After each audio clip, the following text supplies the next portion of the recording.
இவங்க கிட்டத்தட்ட ஒரு 3 வருஷமாக ஆயிடுச்சு டீ விலையெல்லாம் ஏற்றி. இப்போ ஏற்றுறாங்கன்னா அவங்க சொல்கிறாங்க டீ இலை விலை ஏறி போச்சு, பால் விலை ஏறி போச்சு அப்படின்னு. கொடுத்து தான் அவனை வேறு என்ன பண்ண முடியும்?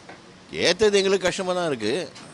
ஆனால் என்ன பண்ணுறது, அவங்க கஷ்டம் இப்படி இருக்குன்றாங்களே, ஒன்றும் பண்ண முடியாது. நான் ஒரு நாளைக்கு 2 டீ சாப்பிடுவேன். எனக்கு இப்போ ஒரு நாளைக்கு 5 ரூபா அதிகமாகும். ஆனால் இப்போ நான் இங்கே இந்த கடையில் வந்து ஒரு எதுவும் ஏற்றலை இது வரைக்கும். அவங்க ஏற்றவும் மாட்டாங்க. மற்ற கடையிலலாம் இந்த பிளாக் டீலாம் குடிக்க போனீங்கன்னா 15 ரூபா, இங்கே 10 ரூபா தான். அதே மாதிரி டீலாம் இங்கே வந்து சூப்பராக இருக்கும் இந்த சாத்தூர். அதனால தான் எல்லாமே இங்கே வருவாங்க. ஆனால் இங்கே ஏற்றலை, மற்ற இடம் தெரியல, சும்மாவே ஏற்றுறானுங்க. ஏற்கனவே 15 ரூபா விற்றுட்டு தானே இருக்காங்க எல்லா இடத்துலையும், 12 ரூபா 13 ரூபான்னு. விலைவாசி ஏறதாங்க செய்யும். 3 வருஷம் ஆயிடுச்சுன்னா ஏற்றுறது ஒன்றும் சொல்கிறதுக்கு இல்லை. ஏன்னா அவங்க கஷ்டம் சொல்கிறாங்க.